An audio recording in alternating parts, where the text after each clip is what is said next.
عظیم المرتبت شخصیت ته، علمی طور باندې ماشاءالله ډیر مستحکم دی، عملی طور باندې هم اور دعوتی میدان کې هم. توحیدیار صاحب یو اهم تپوس کړی دی چې تاسو حضرت علامه مفتی محمد منیر شاکر صاحب ته په کم نظر باندې ګورئ. حضرت العلامه مفتی محمد منیر شاکر صاحب هغه ته مونږه د احسان په نظر باندې ګورو.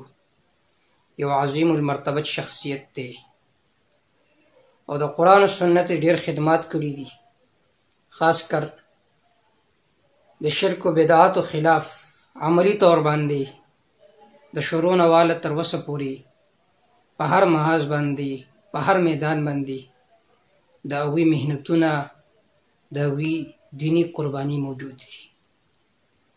د ټولو نه اهم قربانی زما په نظر کې هغه دا ده چې هغه شخص سره مفتی صاحب مقابله کړله چې کم کس د خدای دعوه کوله، هغه کس چې د هغه تکفیري سوچ و تکفیري نظریه وه.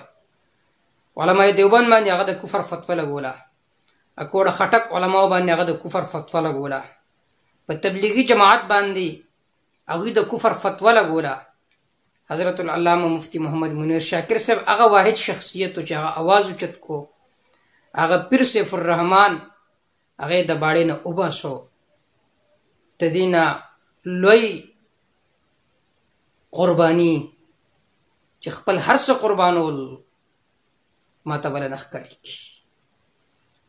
عظیم المرتبت شخصیت ته، علمی طور باندې ماشاءالله ډیر مستحکم دی، عملی طور باندې هم اور دعوتی میدان کې هم.